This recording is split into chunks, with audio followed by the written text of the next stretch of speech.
Thank you, 20.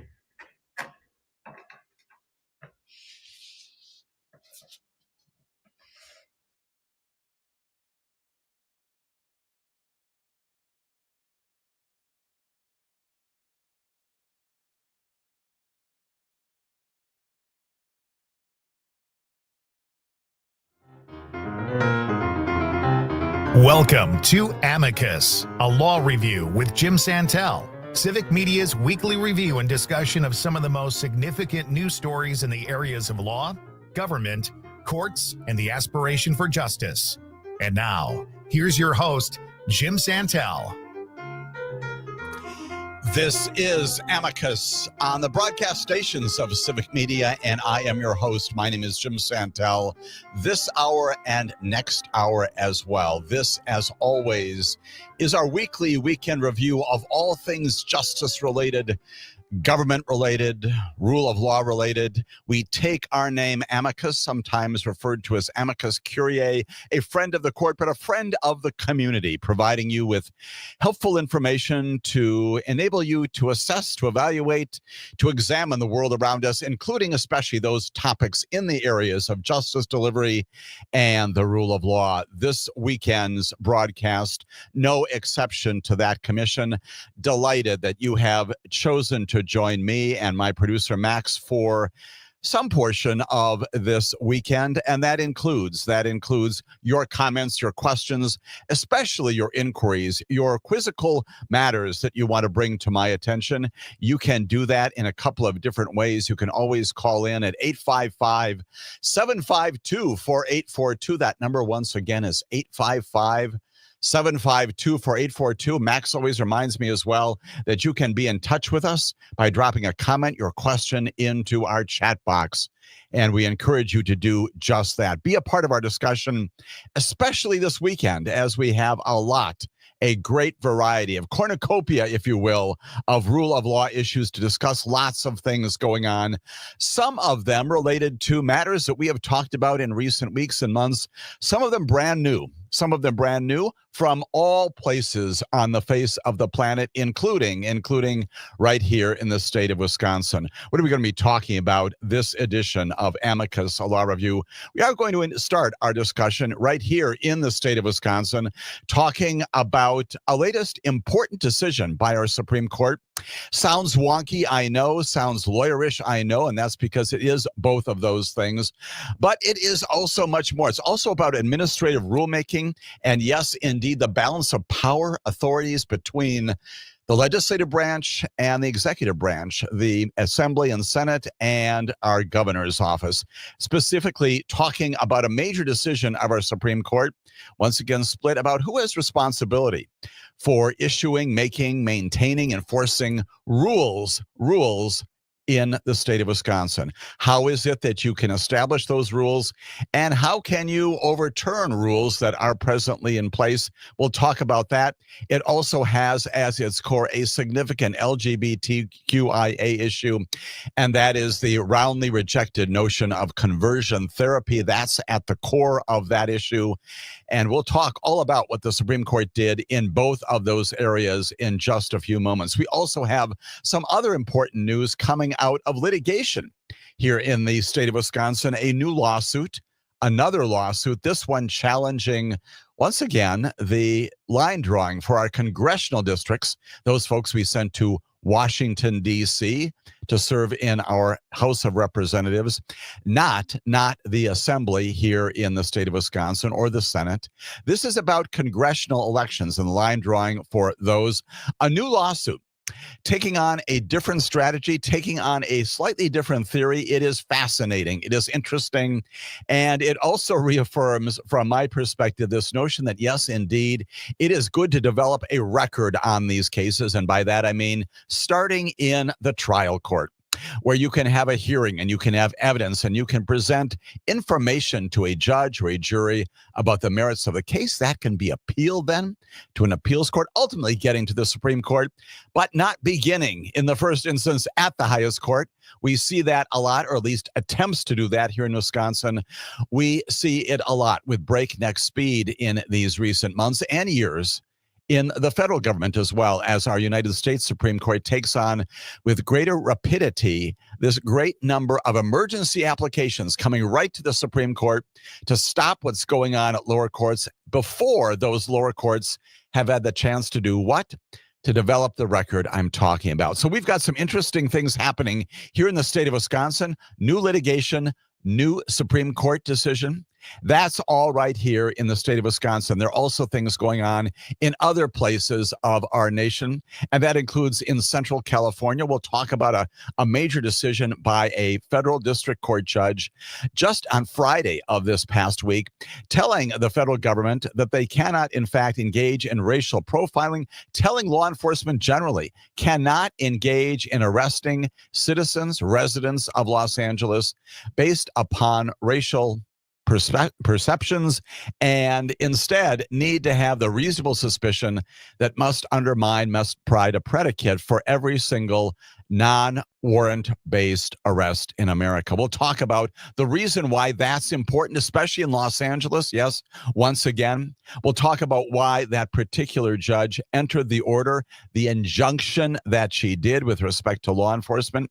We'll talk about another injunction, this one grabbing major headlines as well early in the week. This one also from a federal judge.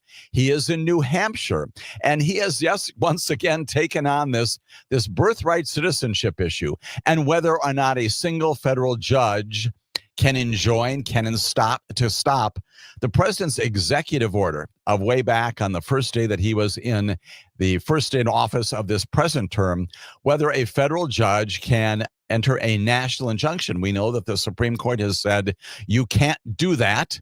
Amy Coney Barrett wrote in that massive order of a couple of weeks ago. And this judge in New Hampshire taking that on and saying, I understand the directive. I'm going to find a class of residents, and yes, as he says, citizens, newborns across the country who are subject to this executive order. And I'm going to stop the executive order as to them. And I'm going to do that by finding that they form a class. A class action is what was brought in front of him. He embraced that. He seized upon that, and he entered his order. Certainly not the last word there. Certainly not the last word when it comes to this overall issue of national injunctions, universal stoppings of things going on, and in particular, birthright citizenship. We'll talk about that. Then we're also going to talk about another major Supreme Court case. I know, you thought the Supreme Court was done with all of its major rulings, and indeed, it has issued 67 different major decisions since the term, which continues, began last October. In fact, they continue to issue emergency orders upon emergency applications by the administration. This one again from earlier just this past week, permitting the president to go ahead with one of his major landmark executive orders instructing 19 different federal agencies, 11 of them cabinet level, to begin to downsize. And yes, you might think, gee, isn't this what the Musk team was doing? In part, sure, absolutely. This was an executive order telling all these agencies across the board to reduce the federal workforce dramatically. The Supreme Court just this past week, by a very interesting, very curious 8-1 split, only Ketanji Brown Jackson objecting to this.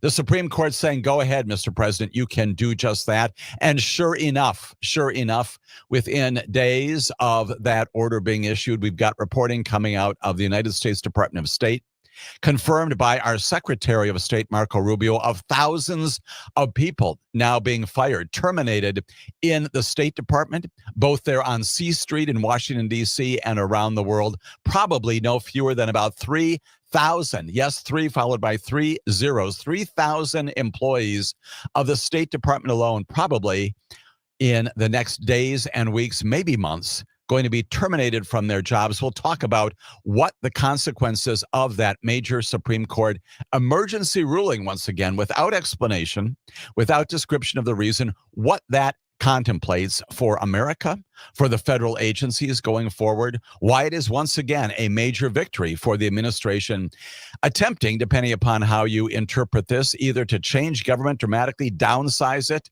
attack some of these programs that are out there. And in that connection, we'll chat in particular about my own perspective about what happens when you minimize and reduce dramatically the workforce of the United States Department of State.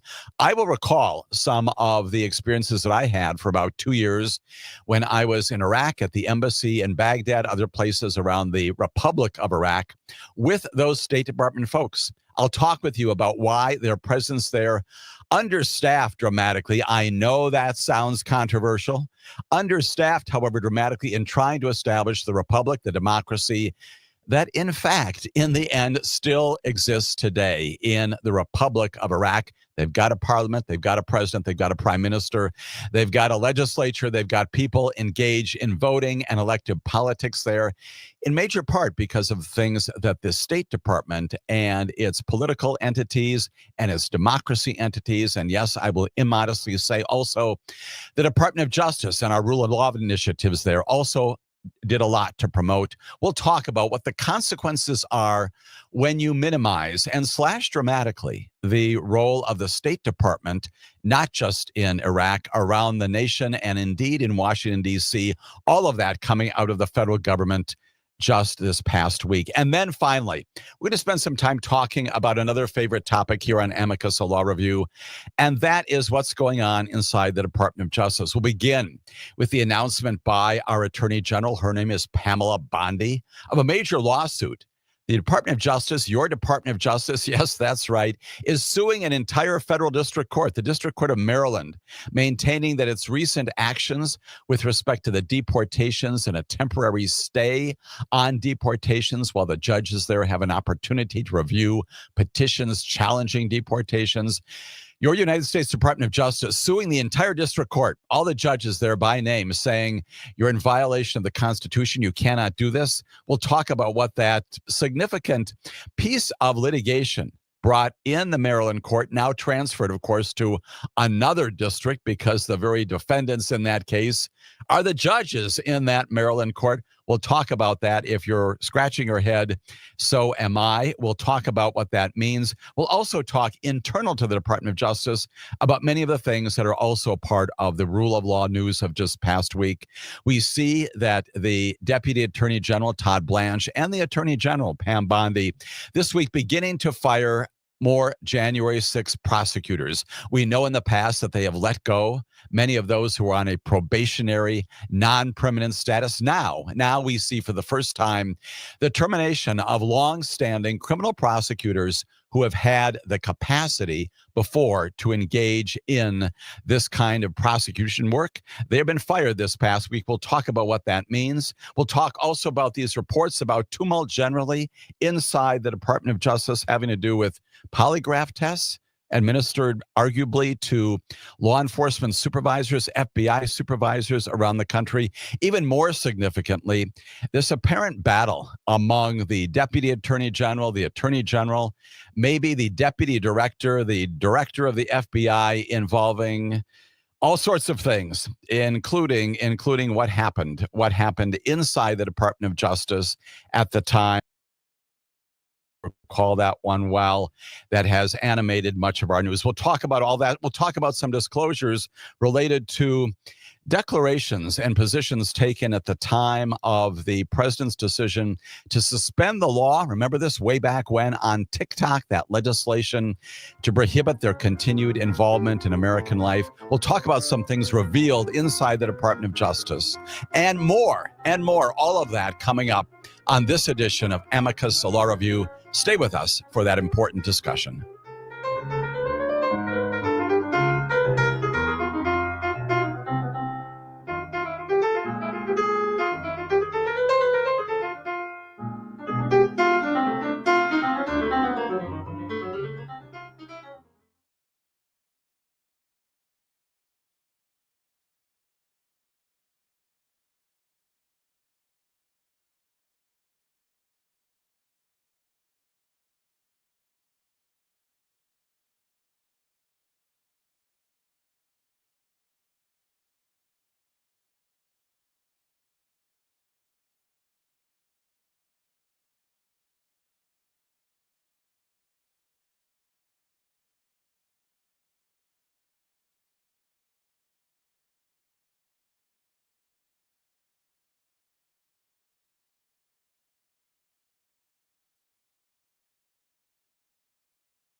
now on our discussion of all things rule of law related. We are going to begin jumping right into our discussion this weekend, talking about things happening right here in the state of Wisconsin, not federal matters, although they're connected to them tangentially and directly in some ways.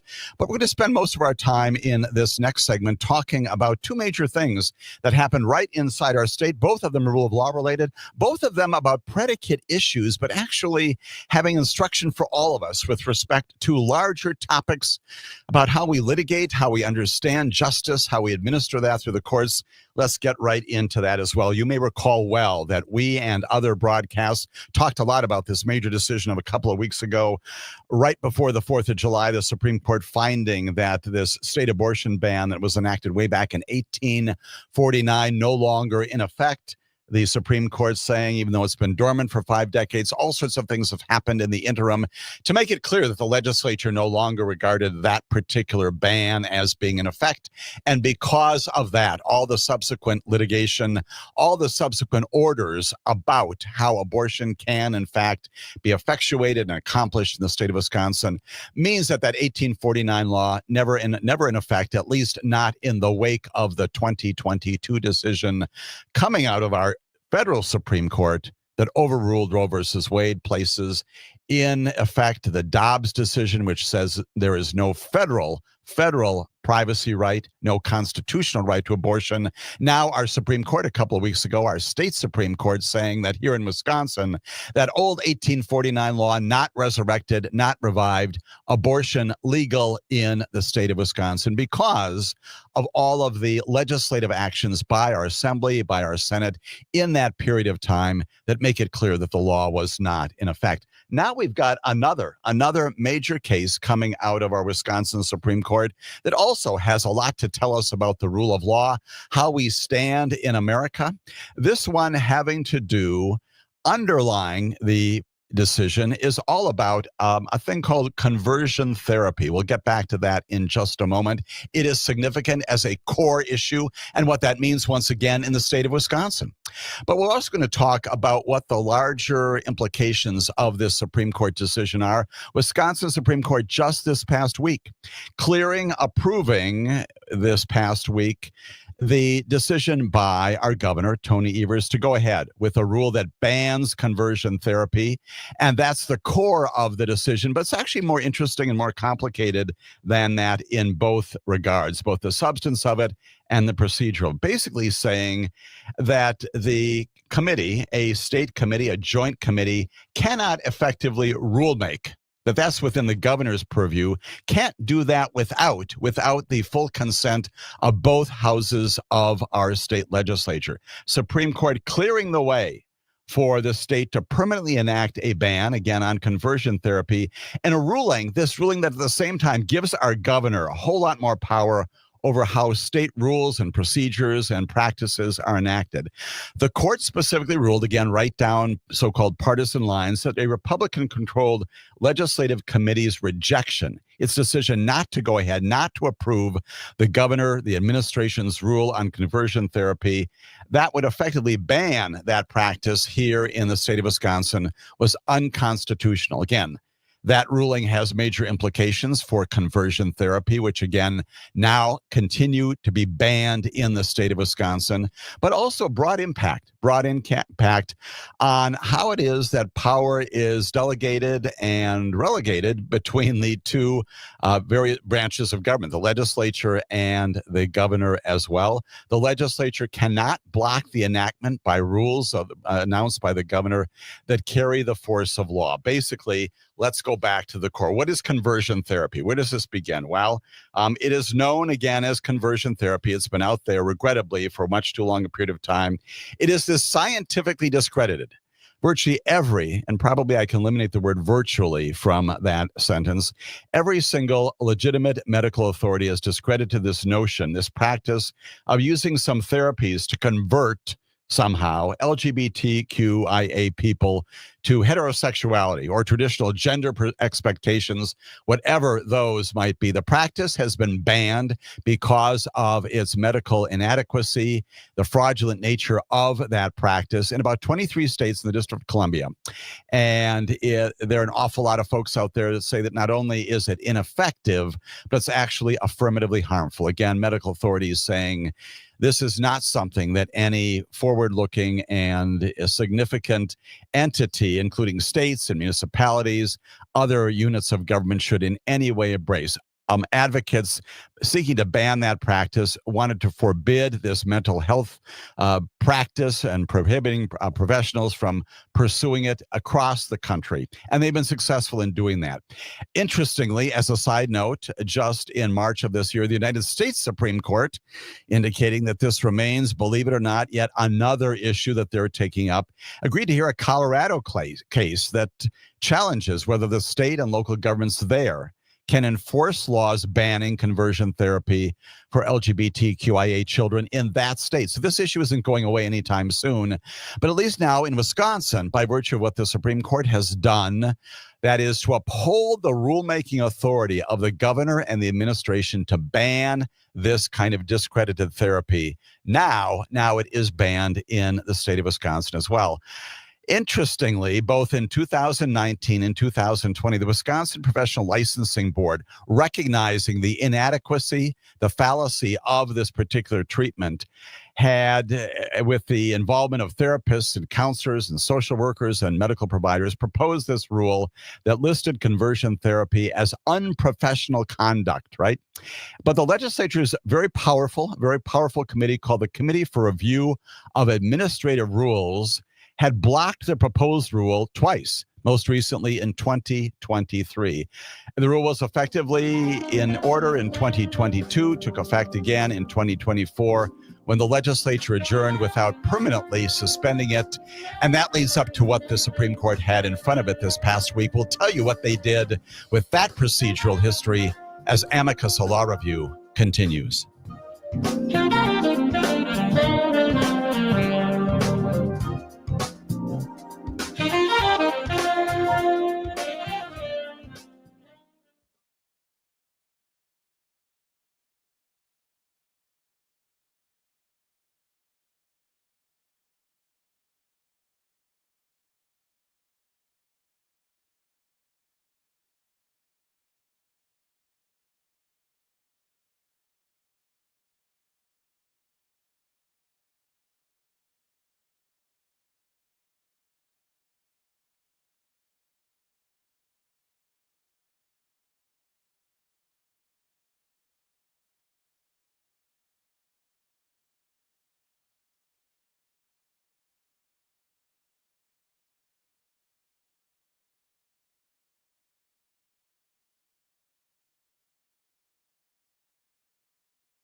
Santelle. This is Amicus, a law review on the broadcast stations of Civic Media. We are talking about a lot of things on this weekend's broadcast, including issues right here in the state of Wisconsin, specifically this major decision by the Supreme Court that does, in fact, permit the governor to go ahead with his ban on conversion therapy here in the state of Wisconsin, but also has larger implications for other issues as well in rebalancing, redelegating, if you will, reestablishing the proper roles of the legislature and the executive branch when it comes to who's in charge about setting rules and specifically how those are decided upon. Again, this major committee, the Committee for Review of Administrative Review, it's a joint committee of the state legislature, had tried to block, and in fact did block for a while, the governor's rule, that rule coming out of the Wisconsin Professional Licensing Board saying that conversion therapy, discredited, not effective, harmful, should not be a part of our health care here in the state of Wisconsin. Those who supported the committee said that this is not about the policy, but rather about the capacity of the legislature to decide what the law should be and what the rules in the state of Wisconsin should be. The Supreme Court said no. Supreme Court said that the legislative committee has overreached, has overdrawn when it comes to its authority by blocking a variety of state regulations during this administration, including most recently conversion therapy. It means the legislature in this area and others will not be able to block this policy and others. The specific decision issued by the majority of the Supreme Court, again, 4-3, right down partisan lines. It is too bad that we continue to talk about any court, including our state Supreme Court, our federal Supreme Court, any justices and judges out there by virtue of their political affiliations. Regrettably, that is sometimes the world in which we live. This one, 4-3 decision, authored by Chief Justice Jill Karofsky. She says that the law, this rule that was the subject of the committee's attempt to block it, a small minority of lawmakers, she said, should not be basically able to veto a rulemaking proposal of the executive branch. That's within the executive authority. She said that what they had done violated two fundamental concepts, and here's your rule of law. Here's your law school instruction for the weekend. She said it violated bicameralism. That is this requirement, as you well recall from your own civics classes, to go before multiple chambers. You have to go to the Assembly and the Senate and get them both to approve, to vote on things. That's bicameralism. And then also presentment. There's another word that comes from your past civics education. That's the requirement that once passed, once both of the houses of the legislature have passed on the legislation, bill has to go to the governor to sign. And in this case, no such thing happened. Stayed at the committee level. They expressed their disapproval of the rule. Not enough, says Jill Karofsky and the majority of the Wisconsin Supreme Court. And for that reason, the legislative committee fails in its attempt to overturn this particular rule of the executive branch. Tony Evers calls it incredibly important, again, principally because of the LGBTQIA issue that is at its core. But also, he said, it prevents, again, this kind of thing, prevents holding rules hostage, he said, without explanation or of action or causing gridlock across the government. And of course, there were equal cries of inappropriate decision-making by the Supreme Court on the other side as well. Significantly, once again, why is this a rule of law issue? The conversion ban therapy, plainly one of several rules that have been blocked by legislative committee. Now that the Supreme Court has said, no, you can't do it this way. You've got to vote. You got to get the governor's signature. Other policies, other practices, other issues out there include things like environmental regulations, vaccine requirements, public health protections. So the full impact of this ruling, yes, with respect to conversion therapy, but also far beyond that in many other ways. Environmentalists, those involved with health and concerned about our general medical status in the state of Wisconsin and beyond, public health protections, all those kinds of things and more. Now it's clear, once again, it was before, and now it's equally clear by virtue of what the Wisconsin Supreme Court has said just this past week, that when it comes to rulemaking, the governor has the authority. Here's the important footnote. Of course, the legislature can overrule that. They can, in effect, pass the very legislation that Jill Karofsky was bemoaning didn't happen here. They can do that by passing an override of the rules announced by the governor, can get that legislation to the governor's desk. He may well veto it, but you can do those kinds of things. It doesn't strip the authority of the legislature to act on any of these kinds of things, including things like public health care and environmental issues. You just have to do it right. And that's what the Supreme Court has said this past week. 4-3 ruling coming out of our Wisconsin Supreme Court. And then we've got this other piece of litigation, not legislation, litigation also percolating up from the state of Wisconsin just this past week, also with some very important rule of law messages and missions for all of us to consider. A new lawsuit, another lawsuit here in Wisconsin, seeking to redraw Wisconsin's the folks we send to the House of Representatives, congressional district boundaries. That lawsuit filed on Tuesday. And you're going to think, well, gee, haven't we heard this before? We have certainly seen what happened with respect to the companion lawsuit, many years in litigation, ultimately resulting in new maps of Wisconsin's assembly and state line drawing, those districts. That has been remedied, at least in part, addressing some of the great concerns about gerrymandering for state elective offices. This one goes to our congressional offices, the folks we send to Washington, D.C. every 2 years, including November of 2026. A new lawsuit now challenging those lines as being unconstitutional, but under a new theory, which we will get to. This, of course, happens, the filing of this lawsuit. You may recall just about 2 weeks ago, the state Supreme Court declined to hear some other cases, two of them in particular, that also sought redistricting before the 2026 election. The latest lawsuit is different from those in two substantive ways, at least from my assessment it is, maybe even three in particular. Here's the first one.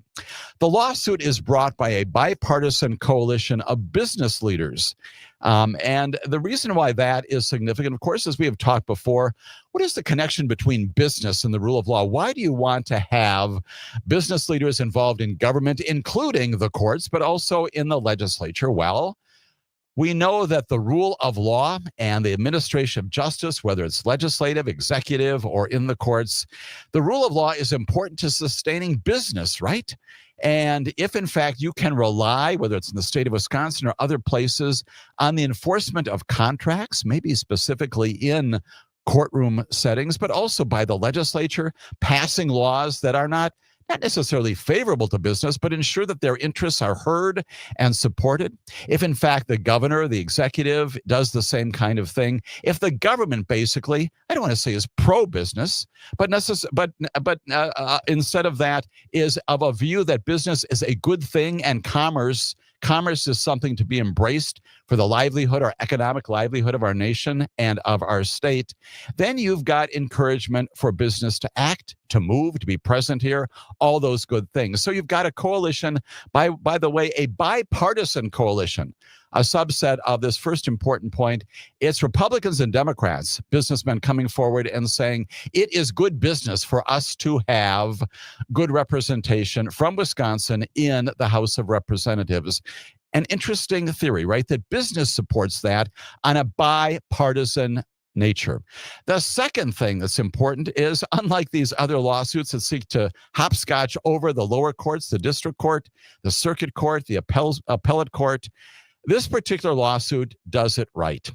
And instead of seeking immediate review by the Wisconsin Supreme Court, maybe ultimately by the United States Supreme Court, instead of going as directly to the Wisconsin Supreme Court on an original jurisdiction theory, it's out there. But again, the Supreme Court saying in those other lawsuits, go back and develop a record at the lower courts, have a trial, have evidence, have people come in and testify as experts, as lay witnesses, tell us what this is all about.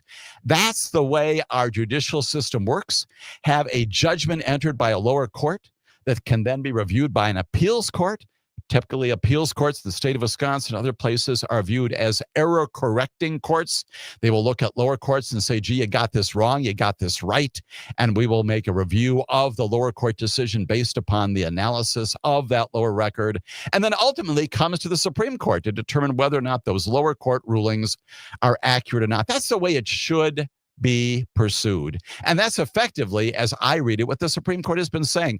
Go back to not square one, but the way that we have always done this in developing those records below. And sure enough, taking that instruction, this bipartisan coalition of business leaders file their case where? Not immediately in the Wisconsin Supreme Court, not seeking immediate jurisdiction of the Supreme Court because it is such an important issue.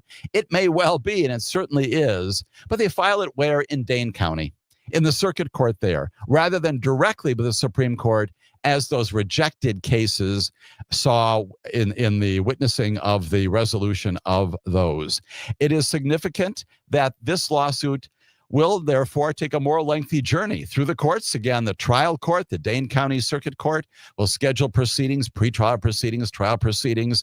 Presumably, whatever the court decides on the merits of this, and we'll get to that in just a moment, that will ultimately go to that error-correcting court, the appeals court, to determine whether or not the lower court's decision was right. And maybe then, could be well into next year, maybe even beyond. Then the Supreme Court takes a look at all this to determine what will happen. Now, I know what you're saying. You're saying, well, gee, Jim, that will mean that there's no way that all of this can be resolved by 2026, which is when the next congressional election is, for these very representatives from those congressional districts in the state of Wisconsin.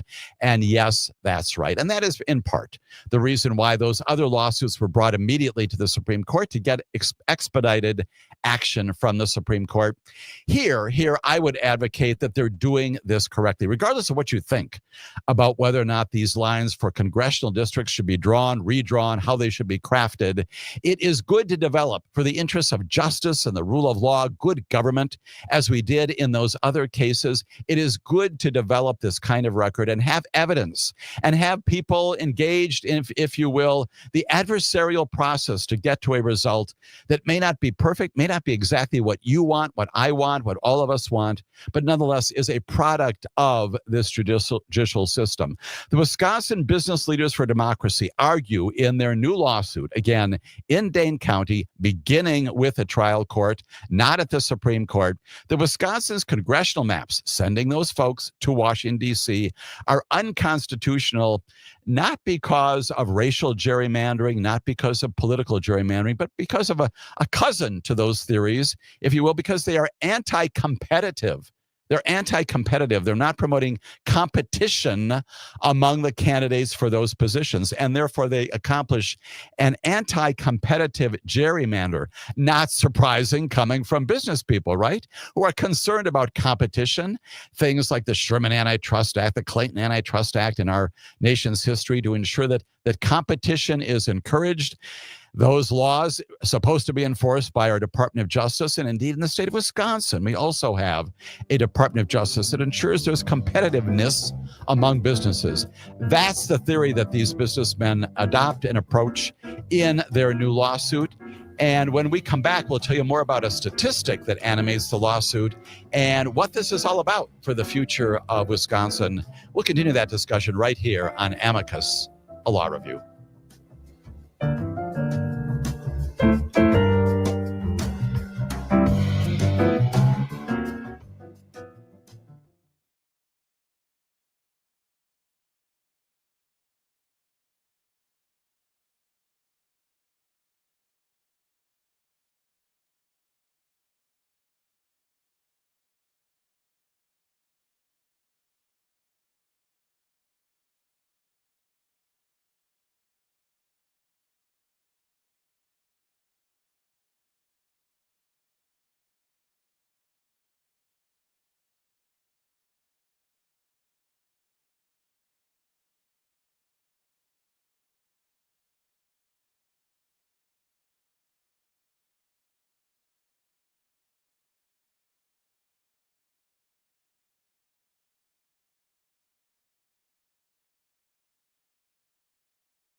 This is Amicus, a law review. My name is Jim Santelle. We are spending this first hour talking all about rule of law issues right here in the state of Wisconsin, including this major decision coming out of our Supreme Court having to do with administrative rulemaking and the vesting of responsibility in the executive branch to do that, absent clear judicial oversight and action by the legislature, including judicial oversight eventually, but a legislative response to those rules. Also now talking about this major new challenge to congressional districts here in the state of Wisconsin, brought by a bipartisan group of business people, interesting plaintiffs, and also bringing the lawsuit not immediately in the Wisconsin Supreme Court, but going back to the foundation, which is the trial courts, and filing this lawsuit in the Dane County Circuit Court, saying in connection with their lawsuit a couple of interesting things: that anti-competitive, that is, gerrymanders that are every bit, they say, as antithetical to democracy and to law as partisan gerrymanders and racial gerrymanders. Anti-competitive gerrymanders, where in fact you've got so much of the population described within a particular district that they're no longer competitive, that the possibility of new candidates coming forward cannot be promoted. And for that reason, they say this is because electoral competition is vital to democracy, and it's as vital as partisan fairness. Absent competition for those positions by lots of candidates, incumbents in those positions, and new candidates, you don't get a constitutional representation. It is an interesting theory now before the Wisconsin Circuit Court in Dane County. They note along the way that the median margin of victory for candidates in the 8 congressional districts in Wisconsin since the maps were enacted years ago is close to 30 percentage points. That's the median. That's the median margin of victory for candidates that they point to and say there's no competitive nature anymore in many of these districts. And for that reason, the courts should redraw those lines. Plainly will not happen by the 2026 election, but it goes back and embraces fundamental notions of bipartisanship. We should all be interested in ensuring accurate and meaningful representation in our Congress, as we anticipate that in our state house as well. We should be doing this by developing a trial record. We should be doing it with, yes, sometimes the slow but deliberative process of judicial review and oversight and decision making. All of that coming out of the state of Wisconsin. We have callers on our line, and we're delighted to have them with us this morning. First, let's begin with Dick in Madison. Dick, thanks so much for joining me this weekend. Thanks for taking my call, Jim. I have a theory, and I had a little debate with a friend about William Barr. I bring him up because now we have another attorney general who's basically just his personal attorney, in my opinion. But to Barr, my thing is, had he not been his attorney general, we wouldn't even be talking about Donald Trump. And I say that because the way he skewed the Mueller report, I think he would have been a slam dunk. He would have been impeached. I mean, he took that thing and made it into something it totally wasn't. You know, how much of it did he retract, or whatever the word I'm looking for? Right. By the time he got done with it, it was a big nothing burger. Right. And then he saved them again after the insurrection. And either one of those 2 times without William Barr, we don't even talk about Donald Trump any further. Hugely important point, Dick. I agree with you that people make decisions, right? And it's not just institutions of the office. It's important to understand who are occupying those offices. I could not agree with you more with respect to not only William Barr's assessment of the Mueller report. That was a report that basically was setting forth in lurid detail, identifying exactly who would say what at a trial, whether it's an impeachment, a conviction trial in the United States Senate, or in another setting in a federal district court. That Mueller report set forth arguably 10 different instances of obstruction of justice early on. Our attorney general at the time, Dick, you get it just right. He misinterprets, misreads probably intentionally, and describes it in a way that's actually just plain not right and not accurate and not true.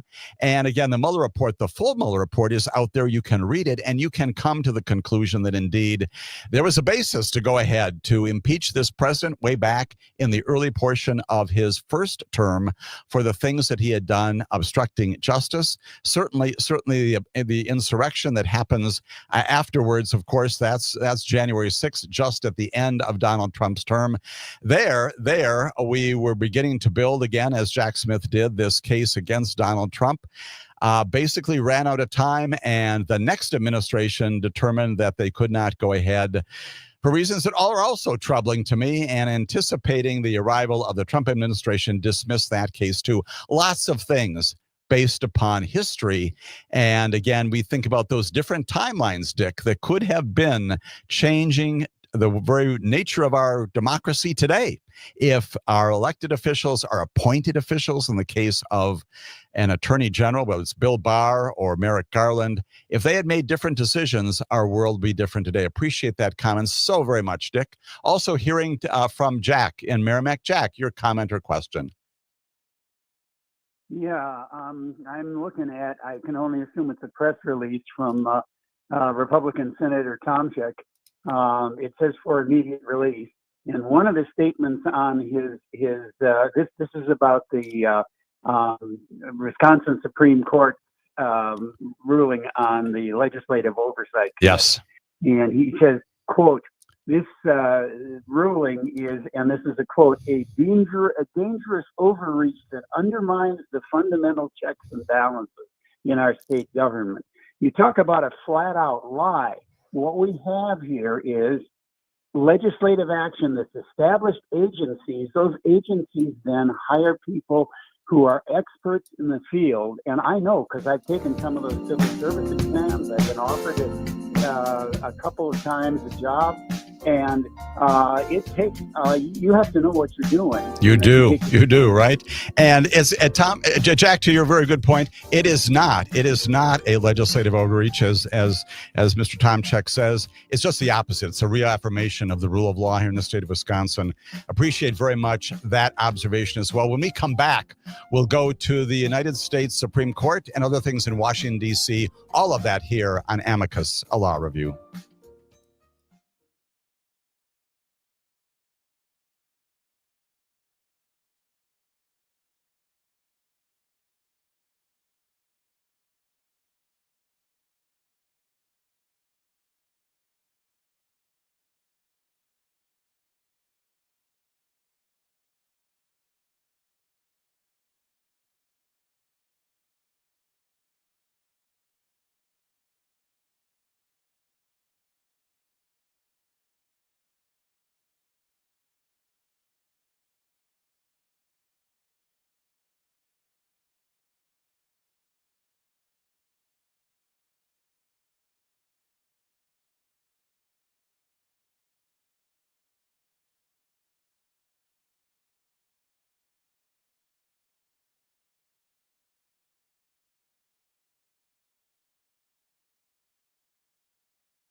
Welcome to Amicus, a law review with Jim Santelle, Civic Media's weekly review and discussion of some of the most significant news stories in the areas of law, government, courts, and the aspiration for justice. And now, here's your host, Jim Santelle.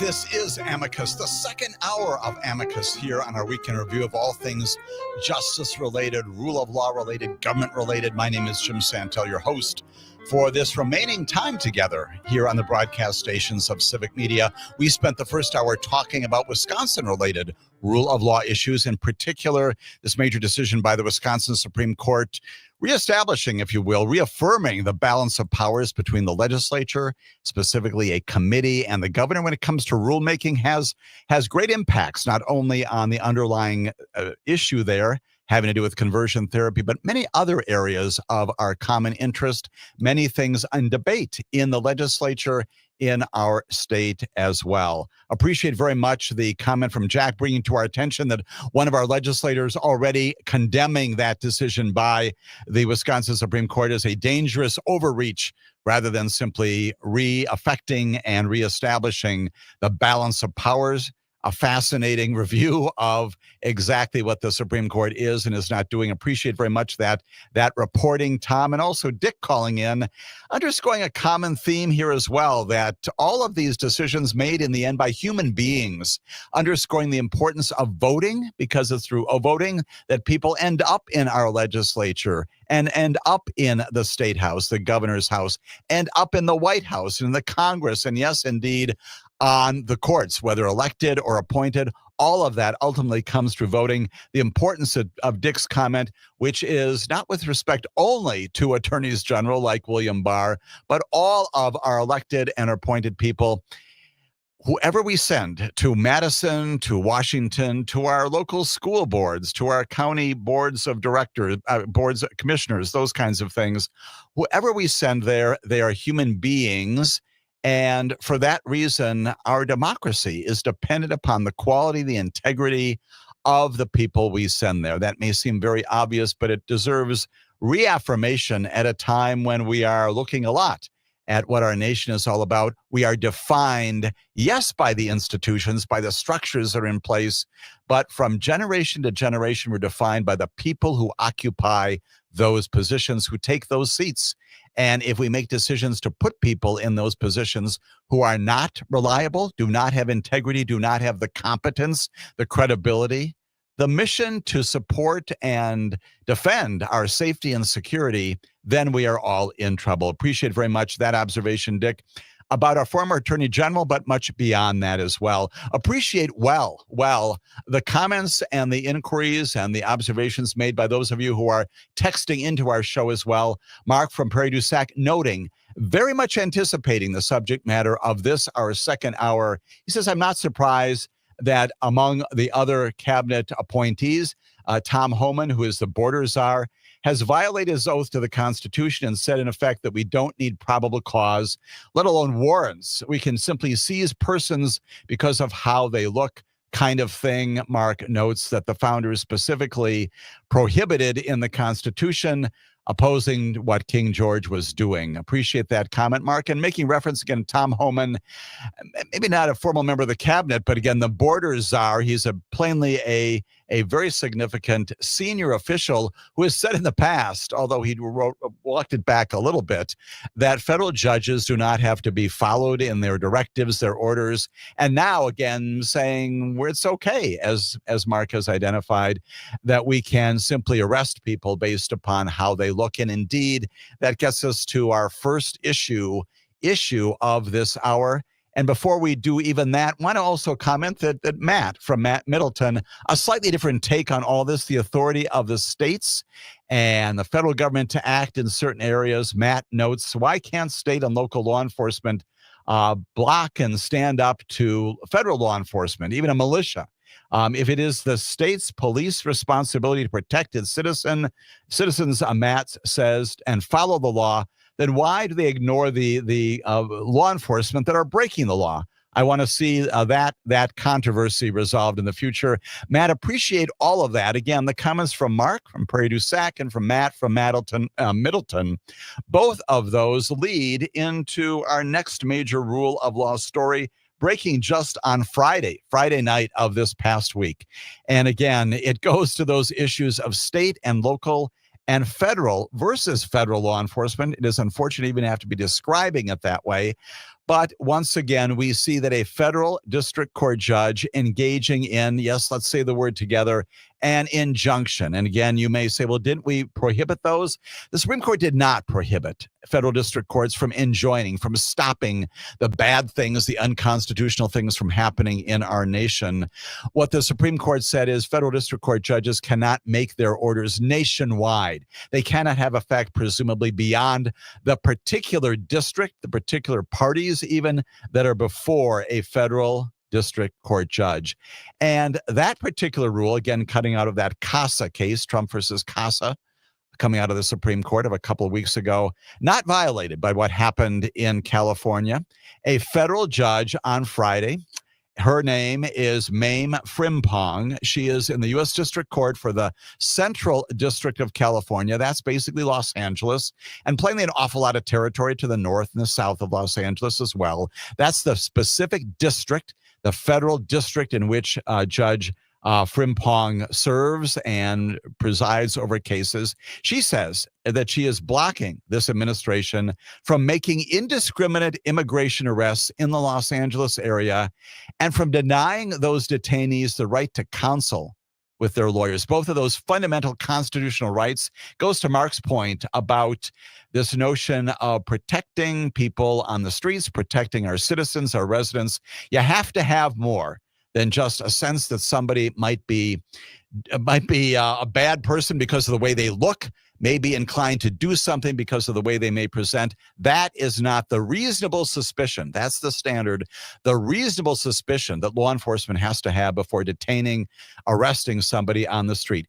Two separate restraining orders, again, a form of injunctive relief issued by the judge, again, representing a very strong rebuke of tactics that these federal agents, again, commented on by both Mark and Matt in our chat line, that are a part of our recent history there in Los Angeles, deployed by our president there in and around Los Angeles during these periods of immigration raids, and also, of course, the protests, which are also protected under our First Amendment. Again, Judge Frimpong directing agents to stop racial profiling in the course of seeking out immigrants and otherwise doing what may be their legitimate law enforcement function, but you can't do it by racial profiling. And she tells the federal government, as it deploys hundreds of agents from immigration and customs enforcement, that's ICE, that's the long spelled out way of describing the ICE agents who are out there. They've got to ensure that detainees have access to legal counsel, a fundamental constitutional right. She enters these two orders, these temporary restraining orders, saying to the government, your federal government can't be engaged in racial profiling when you are engaging in detentions and arrests. You shouldn't have to say that in 2025 in America, but apparently we do.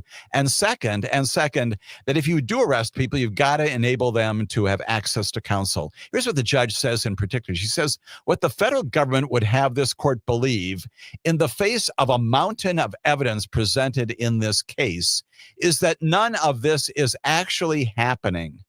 Now, again, a couple of things, takeaways from that comment.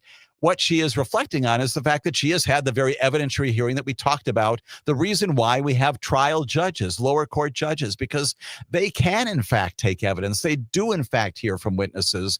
And in her case, she does, in fact, look at photography and look at videography of what's going on out there, physical, visual evidence of what's happening there. She says that roving patrols, her words, without reasonable suspicion, to arrest people violated the Fourth Amendment rights of these individuals, and denying access to lawyers violates the Fifth Amendment. Of course, she's right about that in terms of her constitutional references. The ruling basically remains in effect, she says, for 10 days.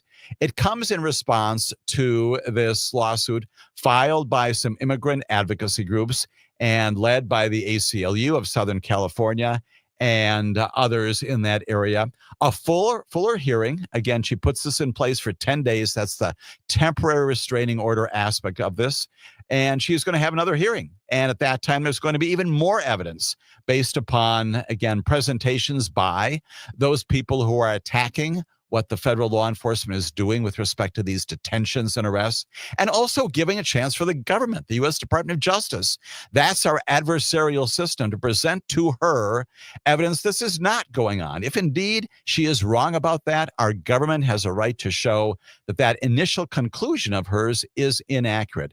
Los Angeles, of course, one of the largest cities, second largest city in our nation. And it also has about a 30% Latino population, home to the nation's largest population of undocumented people. And so that is why it has been ground zero for much of this litigation activity and law enforcement activity as well. During the hearing that the judge had on Thursday in this matter, she said she was skeptical of the government's assertions that it was not violating the constitutional rights of people, and that agents were stopping immigrants and others on the totality of circumstances, which again is a legitimate standard for doing so. But you've got to do that once again based upon a situation when the totality of those circumstances result in reasonable suspicion. That's the on the street standard. Doesn't have to be probable cause, certainly doesn't have to be clear and convincing, compelling evidence, certainly not beyond a reasonable doubt, but you have to have some reasonable suspicion that this person is engaging in some kind of activity that's violative of the law. It can't simply be reliance upon how they look, and certainly cannot be based upon race. Now, once again, the government maintaining that it is not doing that will have a fuller opportunity in the formal hearing on the injunctive request as that comes forward. The judge has suspended, again, she's maintained that this will be in place for 10 days. And at that point, she will review all of this and review once again whether or not her order should stand. Undeniably, this is going to be headed back to the Ninth Circuit Court of Appeals. That's where the district court is located. Maybe again back to the United States Supreme Court, because all of these constitutional issues, these law enforcement issues, these authority of government issues, the executive branch, the authority of a president to intervene in states. We've talked about that in great detail, the 10th Amendment.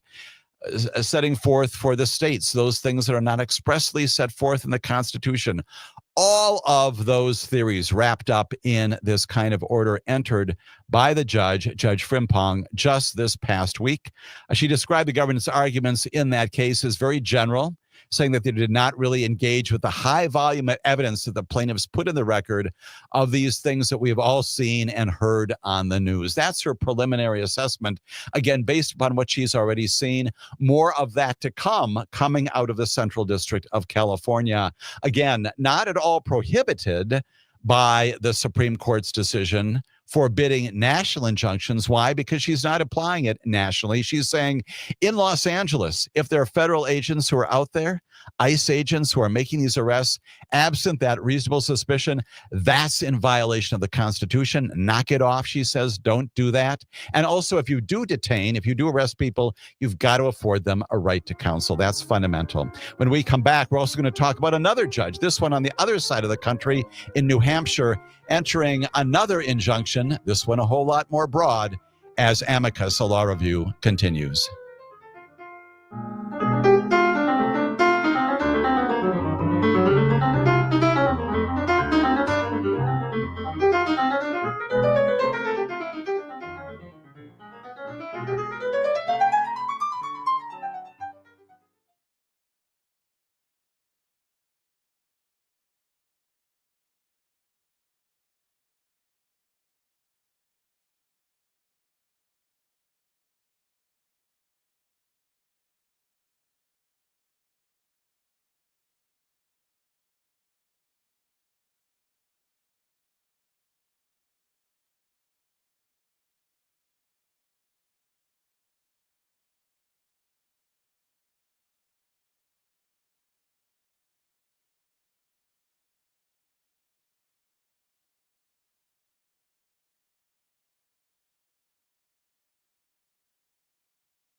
Amicus Law Review. My name is Jim Santelle. As always, so appreciating the comments you drop into our studio chat line from good folks like Mark and Matt in the past hour. Also callers like Dick and Jack who call in with their questions, their inquiries, the times they're scratching their heads or not, simply make an observation about the topics on our syllabus. And those continue now as we talk about yet another federal judge also entering an injunction. We thought we were done with these injunctive stories. We are plainly not in America, nor should we be done with them, because that's what federal district court judges, in the context of executing the duties under their oath of office, that's what they do.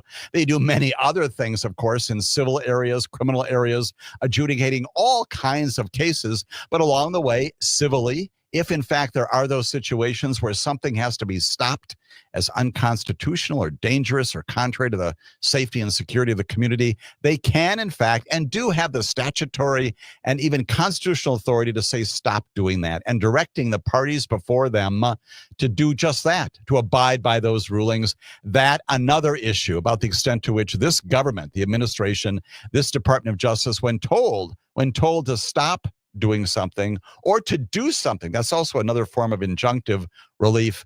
This administration on a regular basis saying we don't have to follow what federal district court judges do. And that included not only people like Tom Homan, as Mark has identified, but also our Attorney General, who has commented about the lack of power in our district court judges to do the very things that our Constitution contemplates. We've got another federal district court judge, this one no less interesting than what the judge in Central California has done with respect to an injunction of federal law enforcement there in Los Angeles. This one, however, coming directly from that recent major decision.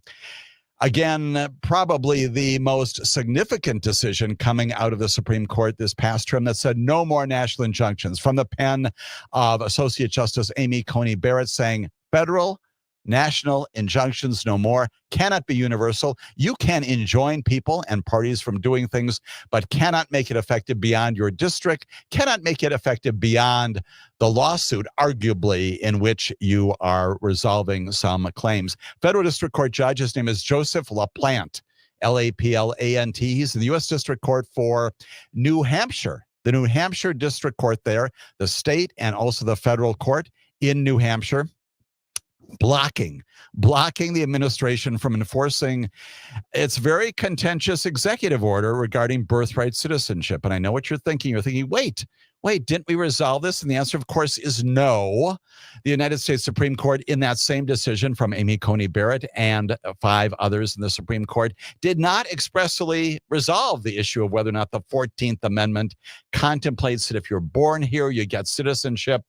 As the Supreme Court has said for well over 100 years, as has been our understanding about the interpretation of the 14th Amendment for that entire period of time.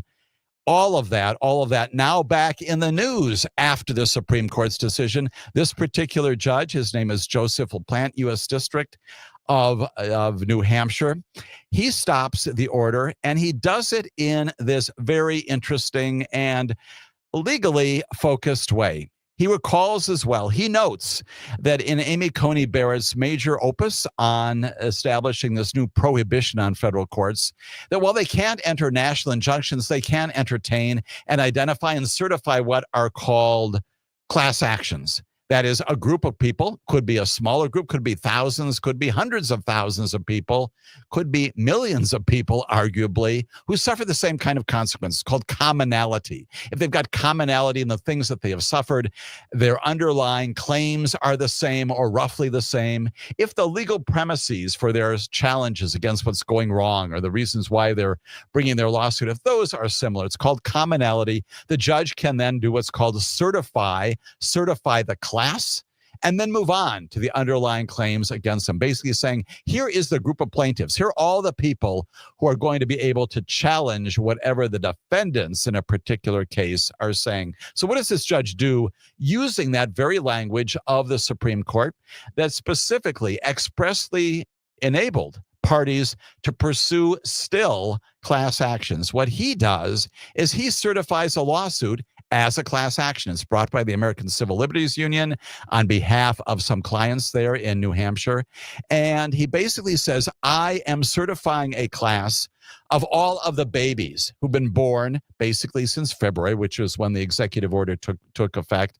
All the babies who've been aggrieved, been compromised, if you will, whose citizenship as a result of this executive order have been called into question. That is the class I am certifying. It happens to be a class certification nationwide, he says. But because of that commonality prompts him to certify the class. The children of undocumented parents and those born to academics in the United States on student visas, those are the two categories that fall under the administration's executive order, those born on or after February 20th of this year. So we're talking about babies, right? Babies who are weeks, in a few cases, months old or so. That's the class. Children of undocumented parents, people who are illegally here, and those born to people who are here on student visas.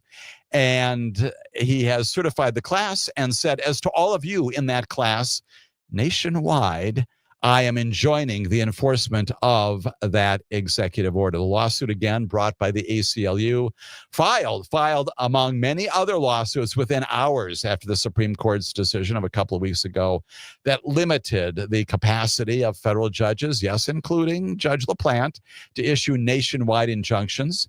And this case appears to test the limits of that approval for class actions in that very same Supreme Court decision, and plainly will be the subject of more review. The judge, again, entering this order just this past week and basically protecting all of the people in this particular category. They are infants. They are babies born since this executive order took place. When we come back, I'll tell you more about the impact of that, why it's important, and then we'll also talk about something else the Supreme Court did just this past week here on Amicus, a law review.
Jim Santelle, talking once again about this recurring feature on our broadcast called injunction function, the function of federal district court judges, among their many other responsibilities, to enjoin bad things from happening, whether those are in violation of statutes, violations of laws of various kinds.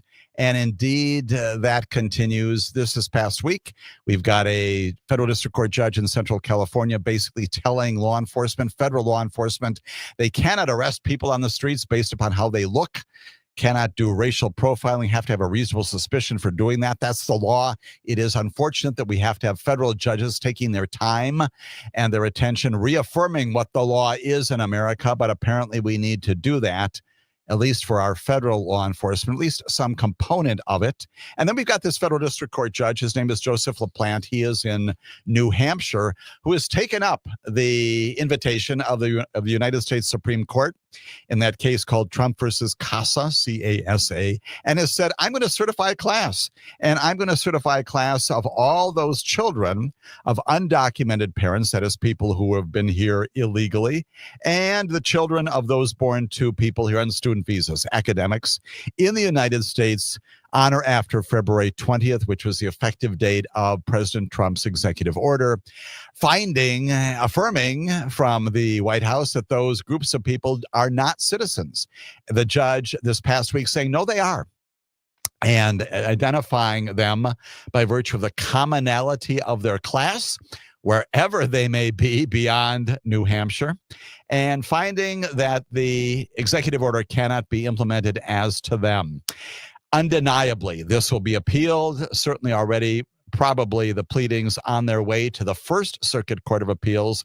Maybe there will be, again, another one of these emergency petitions to the United States Supreme Court, which I now bemoan on a regular basis because of, again, leapfrogging over the proper and usual course of events when there is no urgent need to do so. This case will certainly not go away anytime soon, maybe coming back to the Supreme Court for further interpretation of whether a class action can provide the predicate for a national injunction of the sort that Judge LaPlante has entered just this past week. It is fascinating as a legal matter. It is critically important as a law enforcement matter, yes, indeed, as a jurisprudential issue. Most importantly, at the top of the list, important to the people of this country, constitutional right to citizenship when you are born here, period. That's the way it's been interpreted. That is what the Supreme Court could and should have done instead of creating the administrative complexity that they now have. Tom Homan, referenced by Mark earlier, who is the border czar for this White House, in response to what Judge LaPlante has done, mimicking what he has said in the past about the lack of authority of federal judges to do their job, declined to say exactly how the administration respond, but following, again, this pattern of his, he lit into the judge. He said, it's another example of radical judges not paying attention to the Supreme Court ruling. These radical judges aren't going to stop, he said. They want to stop the Trump agenda, and what they need to understand is the American people voted for this agenda. A lot to unpack there, and I will let you do that in determining whether Tom Homan is right. I would offer he is completely wrong about the authority of federal district court judges. He has the absolute right to articulate that view. What he doesn't have the right to do is to take the next step and advocate for any sort, incite any kind of violence, threats against judges. And that, of course, is what we have seen with increasing frequency in recent times. The entire threat issue whenever judges and other officials of the federal and state and even local government engage in conduct with which one or more persons may have some objection, not appropriate, never appropriate, in violation of the criminal law to threaten and certainly to act on those threats. And we have had prosecutions of those people. The statements themselves in opposition to what judges do, yes, that is permissible under the First Amendment. It is not permissible to go to the next step. We will see how this plays out from the District of New Hampshire, coming from the desk of Joseph LaPlante. and seeing what the administration and others around the country do now that we arguably have another injunction based upon a class status of these young people, basically newborns. The executive order, according to the Supreme Court, on June 27th, stayed for 30 days. So we've got until July 27th for these lawsuits and other things to play out in America, including in New Hampshire, including other places, arguably including Wisconsin as well. And additionally, we've got yet more federal action. Let's talk about our Supreme Court in particular, all these cases deriving from recent Supreme Court decisions. Let's get back to what the Supreme Court itself did just this past week on Tuesday. You might think, gee, once again, aren't we done with these decisions coming out of the Supreme Court, the 67 or so that they've issued since the early October of last year? And the answer is yes. On those big cases that have gotten the proper review, there have been appeals, there have been oral arguments, there have been memorandums of law, briefs written by lawyers, presented to the government, presented to the defense in exchange of differing views, and then presented, of course, to the Supreme Court itself for its review. All of that is the process that we contemplate at the federal level and, yes, at the state level as well. We don't, as I've been advocating during the course of this broadcast, don't need to go right away to the highest court in the land if, in fact, the matter is not truly an emergency. And that is the case most often when the status quo does not need to be changed while we're litigating the underlying events. Emergency applications when the house is on fire, when the flood is happening, of the sort we're seeing horrifically right now in Texas. That kind of thing where you need to have a court jump in immediately to preserve life. An emergency application, even in the context of death penalty litigation, where you want a court to take one last look to determine if there's been any mistake at lower court levels before you pursue the death penalty in a particular state. All those kinds of things, urgent, immediate, life compromising potentially, if in fact the courts do not act. Question whether or not all of these emergency applications are falling into that category. Here's another one that comes from yet another of the president's executive orders. This comes again fairly early in the president's current term. He announced early on in his term that he would like all of the major agencies, frankly, all the federal agencies, 19 of them, 11 of them cabinet level offices and cabinet level agencies, begin, he said, all of them, directing all the officials in those agencies to assemble plans and protocols for large-scale cuts to the federal workforce, slash many of members of the federal workforce, and directs them all to undertake those initiatives. And now I know you're saying, well, gee, isn't that the Musk team doing all that? And yes, indeed, plainly, that was the authority in part given to them to do all these firings in all of these different areas, including shutting down institutions like USAID, and yes, going after the Department of Education, many others out there. And as a result of this executive order, again, a challenge to it brought again in federal courts. And just this past week, this particular executive order lands in front of the Supreme Court once again on an emergency application. How does this come to the Supreme Court? Why is this an emergency application to stop these large-scale cuts from happening? Well, on May 9th, there's another federal district court judge. Her name is Susan Ilston. She's in Northern California, another district in California. She pauses the administration's, Donald Trump's, plans for these massive layoffs and program closures and the things that will send federal workforce out into the streets. She prevents about 24 agencies from moving forward with the president's directed plans to shrink the federal workforce. Judge Ilston initially issued a 2-week pause. Later that month, she extended that, and eventually it comes to the Ninth Circuit Court of Appeals. That is the appellate court. That's how the process works once again. And the appellate court, by a divided 3-judge panel, supports what Judge Ilston has done on May 30th. The Trump administration then files an emergency application Rather than having this reviewed in the due course, emergency application asking for immediate capacity of the administration to follow up on this executive order to lay off tens of thousands of employees at agencies like Housing and Urban Development and State Department and Treasury. And what happens just this past week? Again, the Trump administration gets what it wants in front of the Supreme Court.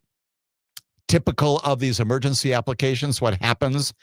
You get no explanation, no description, as you do in those 67 other cases of this past term and of other 60 numbered cases of previous terms, sometimes even 70 cases. You don't get the explanation, the large 30 and 40 and 50-page orders explaining why it is they're doing what they're doing. Instead, you get a one-line order. And we got that again this past week when the Supreme Court, interestingly, an 8-1 majority of the Supreme Court saying that the president can, in fact, go ahead, overturning what the Ninth Circuit, what Judge Ilston had done, and saying, go ahead, administration, begin to pursue your plans. They already have, plainly, to fire great numbers of people. Typical, again, of an emergency application. No explanation, no exposition, but do it right away. And they're finding plainly that this is an emergency.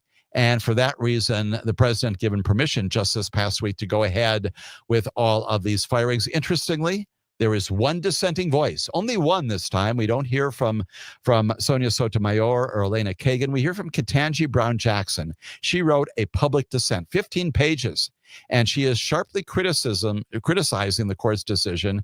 She calls it not only truly unfortunate, but also hubristic, invoking the notion of hubris, and senseless, she says. She argues that it undercuts the authority of trial court judges, which is also what she said in connection with that CASA case. She said, we've got to be able to, as federal judges, tell other branches of government when they're engaging in violations of the Constitution. She goes on to say, it is not this court's role to swoop in and second guess a lower court's factual findings.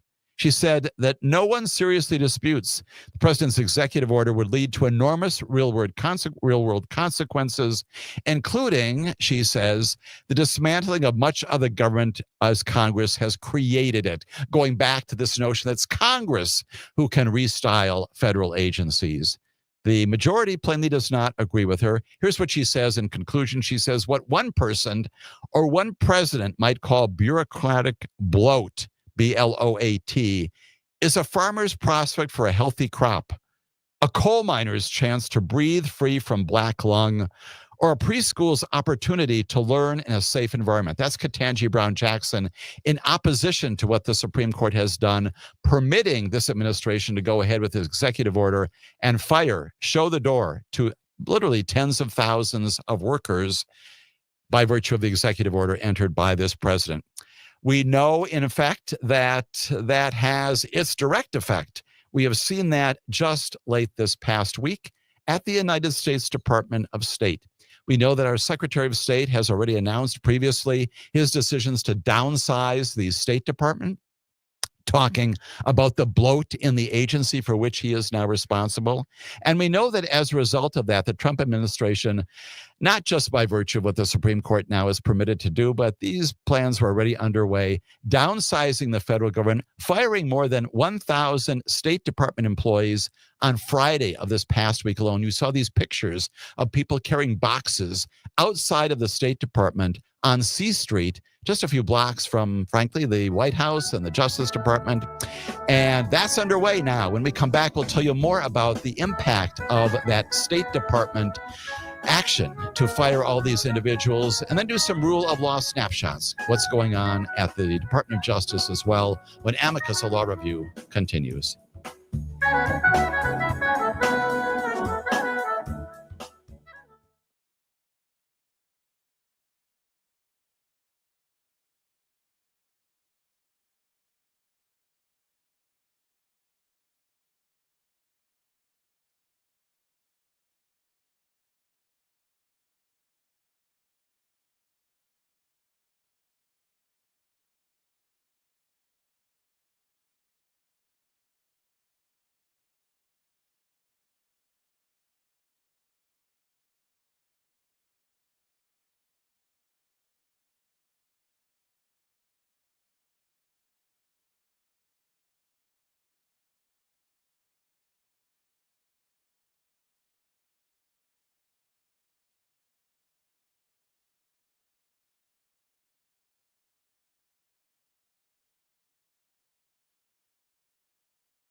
My name is Jim Santelle. This is Amicus, the law review, already our final segment of this weekend show, talking about what the Supreme Court did just this past week, permitting the president, the administration, and all the agencies over which the White House has responsibility to go ahead with workforce slashings. That is, reductions in force across the board, arguably 19 different agencies, 11 of them cabinet level. And we've seen that already, probably underway at the State Department and many other agencies. Just this past Friday, about 1,000 people told that they should not come back on Monday. 1,400 layoffs announced on Friday, 1,000 of them already accomplished. The number apparently at the Department of State probably approaching about 3,000 altogether. Our Secretary of State, Marco Rubio, announcing that this is a part of his ongoing plan to make the State Department more sleek and more effective and more efficient in terms of its overall operation, and making a change dramatically in our America's global engagement. We will see how this impacts our role in the world stage generally. I can say that from the 2 years that I spent, again, many years ago during the latest Iraq war, 2006 to 2008, when I was at the U.S. Embassy and other places in Iraq, but in Baghdad, had an up-close and very, very direct engagement with State Department people. Largest embassy at that time, physically located in Saddam's old palace. Largest embassy on the face of the planet because, plainly, of our focus upon trying to establish some peace, some security in the wake of the war that undeniably we had sparked by virtue of the overthrow of Saddam Hussein. The purpose of the State Department, and yes, of me and others at the Justice Department there, to try to establish a republic in the wake of that war, in the midst of that war in 2006 and 2008. Not at all an easy prospect. But today, of course, regardless of what one may think about the genesis of that war, and it was indeed premised upon some not just faulty, but inaccurate and outright false information about Saddam's capacity to have weapons of mass destruction. Today, there is a republic in Iraq at great cost. Tens of thousands of people, not just Iraqis, plainly at the top of the list, but also coalition forces gave their lives, many injured. There is a republic there today, and there is a prime minister and a president, and there is a notion of voting and republic notions. Democracy is afoot there. It is imperfect as it is in our nation. And I tell you all that because that is in large measure not so much of me, and as the head of the Rule of Law Initiative there, the Justice Attaché, although we had a small group there working throughout the country to those same ends to establish courts and prisons and police in ways that are consistent with basic principles of human rights and civil rights, but also those State Department people, the ambassadors for whom I worked, Khalilzad and Crocker and others there, responsible in way too few numbers for ensuring that things like the development of the country happen economically, socially, politically, commercially, culturally, putting together that parliament, ensuring that there is advocacy and assistance to the emerging Iraqi republic. All of that by virtue of State Department officials, State Department employees overseas in the middle of that war and certainly beyond. We are still there, again, still the largest embassy on the face of the planet, right there on the border of the Tigris River. All of that being effectuated, being accomplished by civil servants, not political appointees, civil servants who are there to ensure that America's place on the planet is secure, but most importantly, that the world order is promoted and secured in places like Iraq and in virtually every other place where we have diplomatic relations, including those places where there is tumult. That's what the State Department does. That's what you lose when you begin to show thousands of people the door. Whether the State Department is there in Washington, D.C. on C Street, whether these employees are around the country at embassies and at missions at various countries around the planet, you compromise the capacity, as many former ambassadors are now saying, in the capacity of the government of the United States to be a player in world peace and world order. And you also open the door when you minimize our presence there to others, including China and other places, other countries around the world who will take up the absence of us and have an influence that is not in our best national interests. That's the compromise. when you begin to minimize, yes, the federal workforce generally, but also right there at the State Department. Down the street, down Pennsylvania Avenue, Constitution and Independence, you've got the Department of Justice, not too far away from the State Department. It's on 9th and Pennsylvania. And there, again, Pam Bondi also engaging in her workforce reduction, firing just this past week more of the prosecutors who were responsible for investigating and then prosecuting those hundreds of people who attempted to overthrow our government on January 6th. This past week, at least 3 federal prosecutors are fired. They are shown the door. They were given dismissal slips, and they were given those by Attorney General Pam Bondi and Deputy Attorney General of the United States. His name is Todd Blanche. They notified the recipients that they were removed from federal service effective immediately. No reason for the removal was stated in the letters. One of those fired employees, now based overseas, told, come back home, you no longer have a job.